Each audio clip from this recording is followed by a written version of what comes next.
Once upon a time, in a city called Idede, there lived two beautiful women called Ngozi and Nneka, who were best of friends right from childhood. They did almost everything together, and people often regarded them as sisters. But after they finished the university, both of them were posted to different states for their NYSC, so they lost each other's contacts. After their NYSC, Ngozi was fortunate to get married to a very handsome and compassionate man called Emeka, who loved and deeply adored her. However, Emeka wasn't very wealthy. He had just finished school and was still trying to find his feet. But Ngozi didn't care about what he had. She got a job and was willing to support him. Nneka, on the other hand, got married to a very wealthy and famous man called Chuka, who had companies all over town. Not because she loved him, but because of his wealth. Her husband provided her with everything that she wanted. But unlike Ngozi's husband, who was caring and compassionate, Nneka's husband was a woman beater and a serial womanizer. He treated Nneka without regard or respect, and this made Nneka very sad, even though she could buy anything she wanted.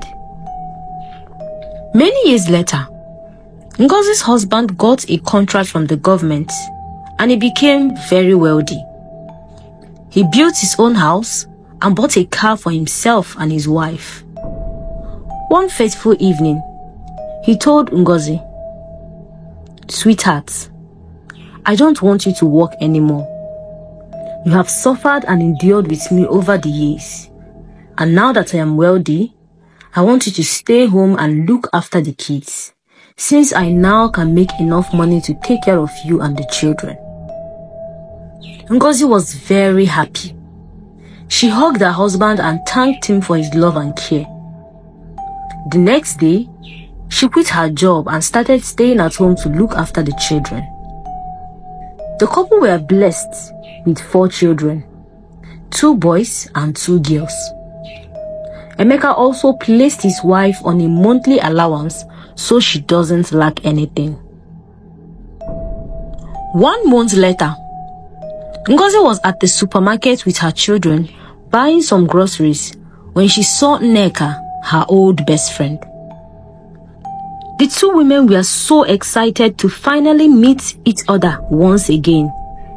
They had a lot of things to talk about. Ngozi introduced her children to Nneka and invited Nneka to her house. They both exchanged contacts at the supermarket and fixed a date which Nneka would visit. When Nneka finally visited Ngozi, she was very amazed at how beautiful and amazing her house looked. "Your house is very big and beautiful. Your husband must be very wealthy."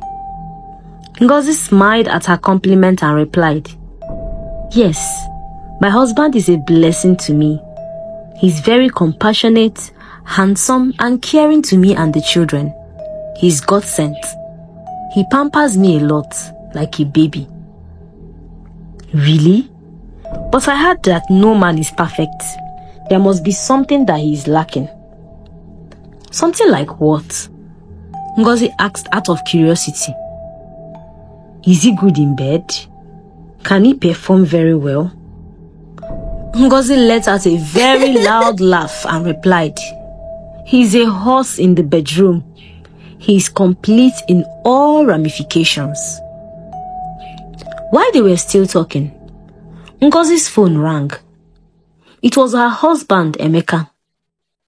He called to tell her to get a beautiful red gown because he wants to take her out that night.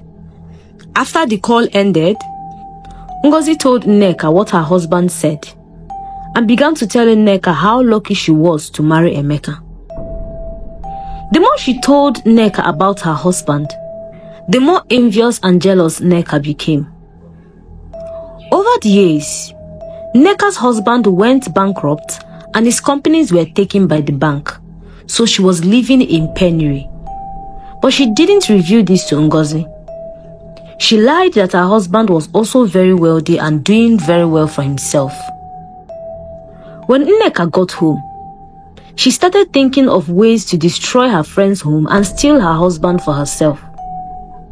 Emeka fitted the description of her type of man, and she was determined to do everything to get him to herself. The next time Nneka visited Ngozi, she started giving Ngozi bad advice. Tell your husband that you would like to start your own business. Tell him you don't want to be a sit-at-home wife anymore. Ngozi didn't understand why Nneka was giving her such advice. She explained to Nneka that her husband doesn't want her to work because of how she had supported him in the past when he had nothing. But Nneka told him that Emeka was lying to her. I know men. The only reason he wants you to be at home is because he wants to keep you under his control. He knows that once you start making your own money, you will become independent and he won't be able to control you anymore. Or maybe he's cheating on you and he doesn't want you to see him with the woman one day. Ngozi trusted Emeka with all her heart. But the words of her best friend started bringing doubt to her mind. She started asking herself if Emeka was cheating on her and if that was the reason why he didn't want her to work. It is very possible that he even has another family somewhere. If you doubt me, tell him to open a business for you and his reaction will convince you that I'm saying the truth. Ngozi foolishly believed Nneka. When her husband returned home that day, they were on the bed when Ngozi asked him, "My love, I want to start a business of my own. Can you open a supermarket for me?" Emeka became confused by her request. He wondered why Ngozi would bring up a topic that they had already concluded on. "Why do you need a supermarket? Are you lacking anything? Or do you want me to increase your monthly allowance? I don't mind." "No, it's not about that. I just need to have a business of my own so I can stop staying at home all the time." "But you are a mother and we have 4 children. I needed you to stay at home so you can take proper care of them without being distracted. That's why I need you to always be at home, so they would have your complete attention. Why do you need to work when I have enough money to take care of everything?" But no matter what Emeka said, Ngozi insisted that she wanted a supermarket of her own. The conversation ended in an argument, and they both went to bed having a dispute. Emeka could not understand why Ngozi changed all of a sudden. He started to assume that she must be cheating on him and needed an excuse to meet her lover outside the house. But he quickly discarded the thoughts before it would break the trust he had in his wife. When Emeka went to work the next day, Nneka visited Ngozi once again, and Ngozi told her all that happened with her husband the previous night. Nneka became very happy in her mind because her plan was working. She told Ngozi, "Do you believe me now? If he's as wealthy as you claimed, why is he refusing to open a supermarket for you? How much would it cost to open a business for you? I told you he's cheating on you and he doesn't want you to be independent. I would advise you to go against his instructions." "How?" Nneka continued, "You don't need his permission to establish yourself. Save up your monthly allowance and start a business of your own. You are too beautiful to always stay at home like a slave or a maid." Ngozi foolishly listened to Nneka. She started saving up her monthly allowance, and in 3 months, she had enough money to start up a small business. During this period, Chuka, Nneka's husband, had divorced her because of her frequent nagging and insults. Chuka no longer had rest of mind, nor peace in his own house. Nneka would always ridicule and mock him in front of their children, calling him lazy and jobless. Their house became a battlefield where the couple fought every single minute of the day in the presence of their children. Chuka decided that it was best they went their separate ways. So Nneka was very desperate on destroying Ngozi's home. She wanted Ngozi to be sad and unhappy just like her. She was determined to either destroy Ngozi's home or steal her husband, so she hid the fact that she was no longer married from Ngozi. When Emeka discovered that Ngozi had started a small business without his approval, he became very sad and unhappy. He tried to talk Ngozi out of it, but Ngozi was stubborn. She chose to listen to Nneka instead of her husband. Her business started moving and she started making good profits. She focused more on her business and no longer had time for her children and her husband. Many times, Emeka would be called when he was at work to quickly come to his children's school and pick them, because the school closed many hours ago and Ngozi didn't come to pick the children up. Ngozi stopped cooking at home and would often order food outside for the children and her husband because she didn't have time to enter the kitchen. She didn't wash the children's clothes or look after them anymore. She couldn't balance between her business and her home life properly. She even started coming home very late because the business was moving very fine and she needed to spend longer hours outside. Emeka would return home from work and find the children sleeping on the couch inside the living room, hungry and without food. Most nights, when Emeka wanted to touch Ngozi, she would refuse to let him have his way. She would tell him that she is very tired and wanted to sleep and rest.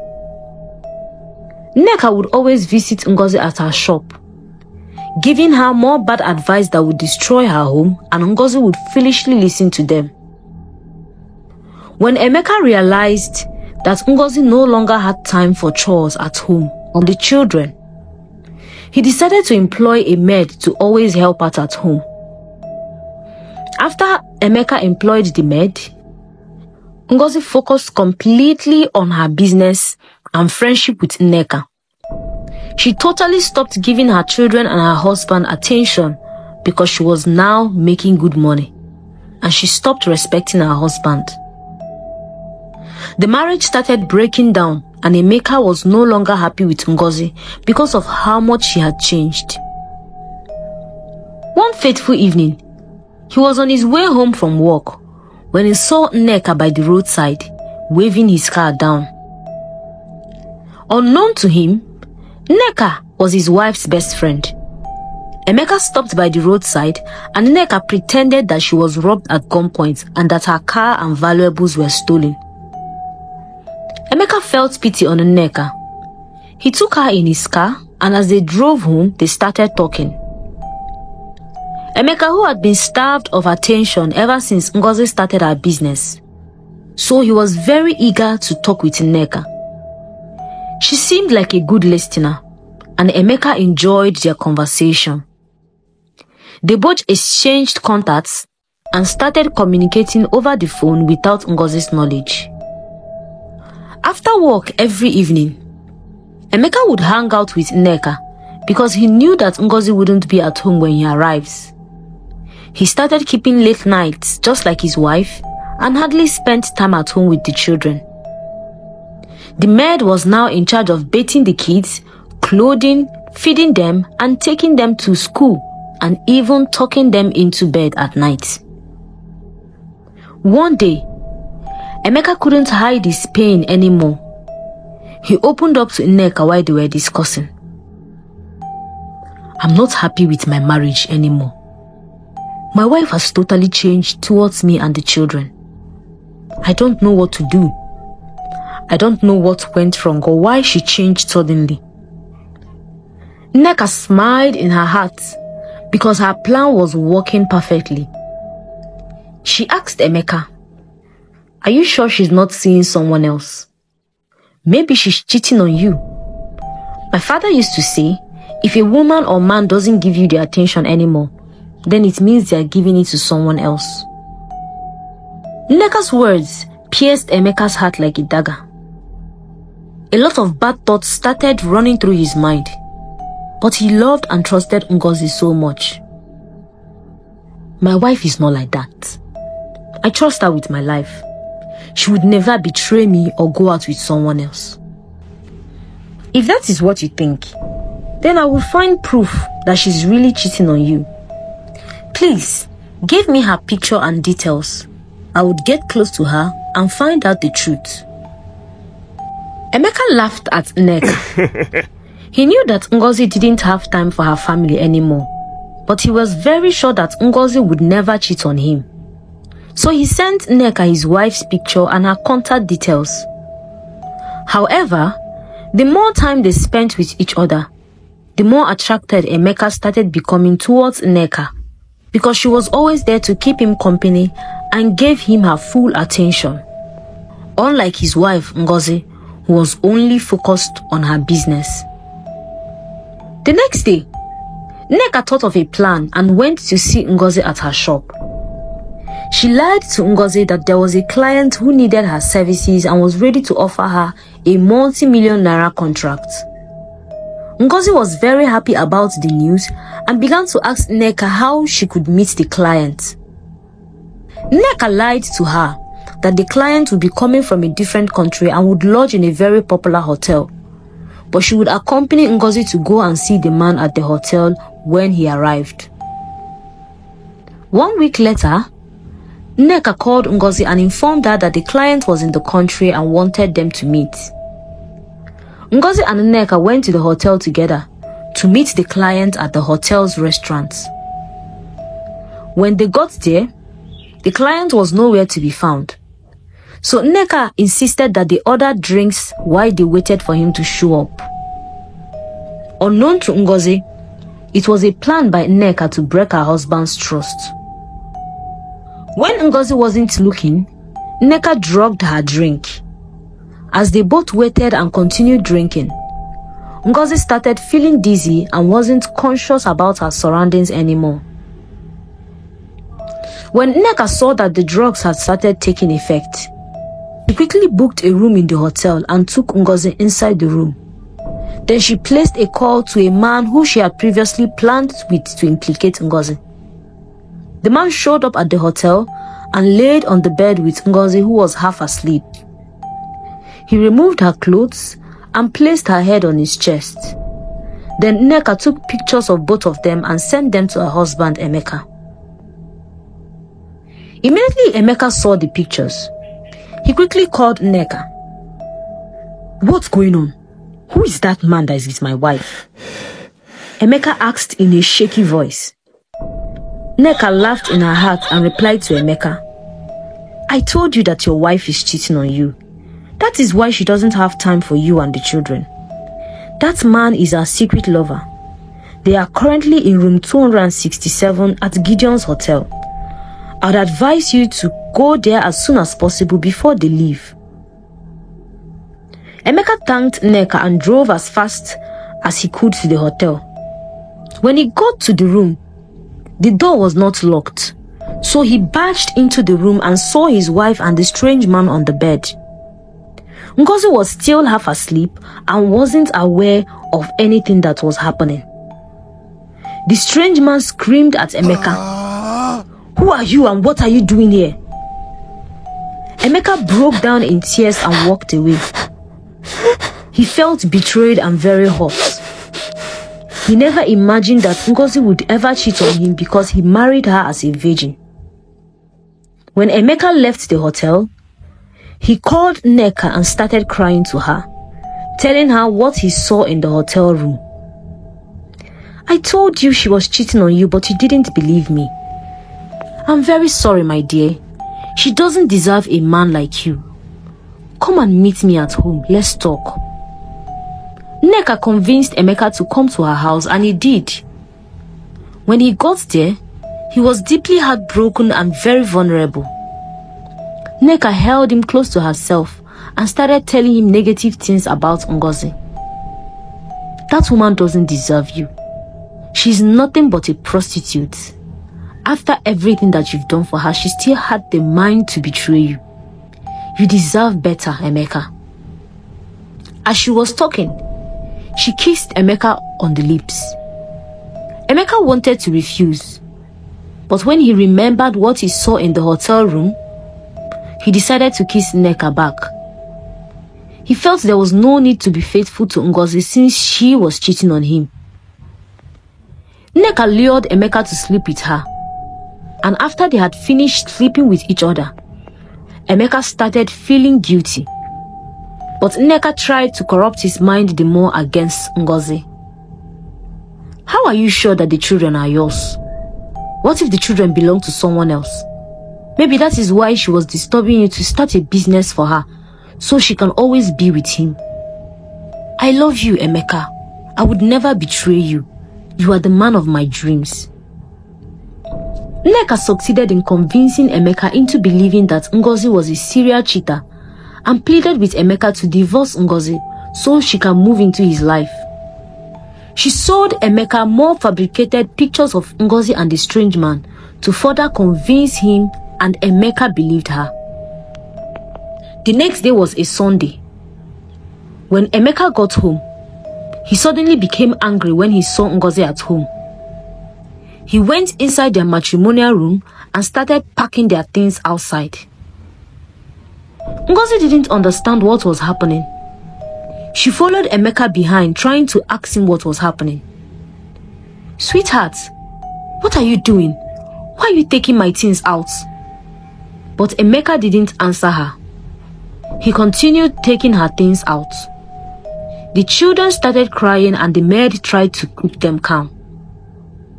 When Emeka was done packing out her things and that of the children, he opened her phone and showed her the pictures that Nneka sent of Ngozi and the strange man. Ngozi became very shocked. She went on her knees and began begging Emeka. "Sweetheart, it's not what you think. I was set up. I went there with my best friend to meet a client and I don't know how I ended up on that bed. Please believe me." But Emeka refused to hear anything that she had to say. "Which best friend?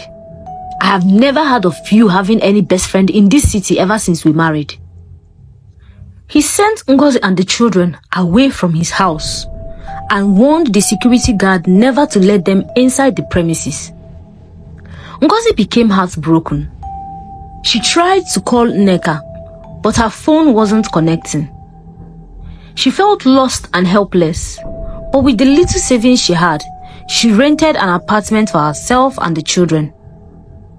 Ngozi continued her business and employed a maid to take care of the kids while she focused on her business.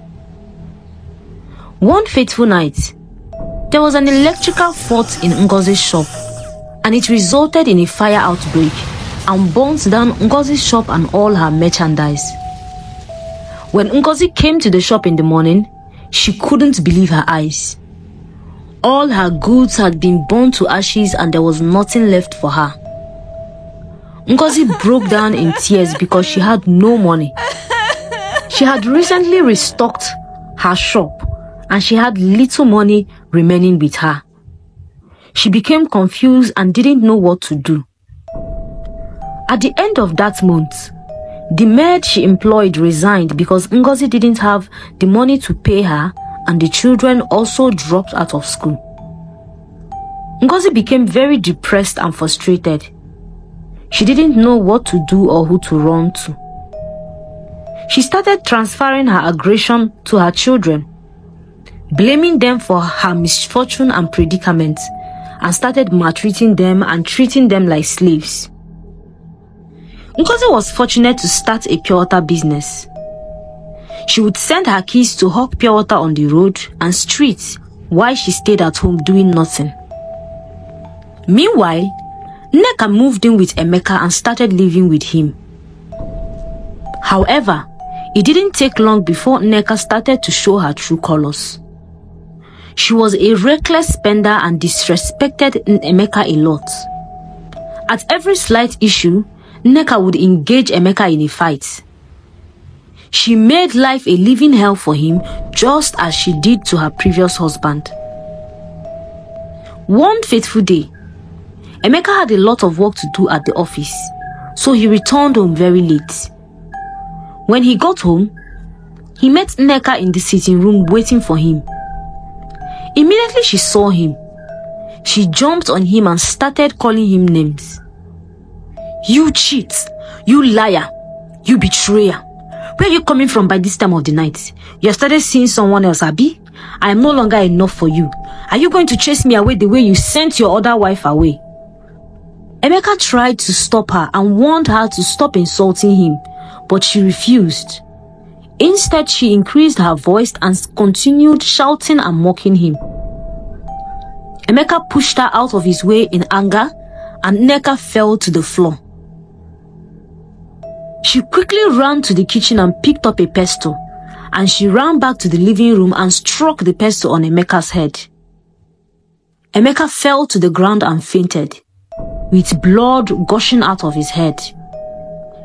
The security man in his compound saw what happened and quickly rushed Emeka to the hospital to get treated. While Emeka was in the hospital getting treated, one of Ngozi's children, who was hawking pure water on the road, was run down by a reckless driver. Ngozi was quickly informed and the child was rushed to the hospital. Coincidentally, the hospital which the child was taken in for treatment was the same hospital that Emeka was being treated in. After they finished treating the child, Emeka was being discharged at the same time. Emeka, Ngozi and Nneka met each other in the hospital hall. Ngozi was shocked to see her husband with Nneka, and Emeka was also shocked when he found out that Nneka and Ngozi knew each other. Nneka, where have you been? What are you doing here? Ngozi asked, surprised. Nneka was ashamed to answer the questions in front of Emeka. She wanted to walk away, but Emeka held her hand and asked her, "How did my wife get to know you?" Ngozi explained to Emeka that Nneka was her best friend, but she suddenly disappeared when he sent her out of the house. Emeka felt disappointed and ashamed of himself for letting Nneka come in between him and his wife. He found out that Ngozi changed because she was listening to the counsel of Nneka. The both of them apologized to each other and Nneka walked out of the hospital in shame. Their child was treated properly and they all went back home and lived happily ever after. The moral lesson of this story reminds us to be careful about the details we give to third party about our home and family, no matter how close you may be to them. Not all friends are to be trusted. Some are selfish and only come to destroy what you have or reduce you to their level. Thank you for watching this wonderful story. Please like, comment and share this story with your loved ones if you really enjoyed it. See you in our next video. Bye bye.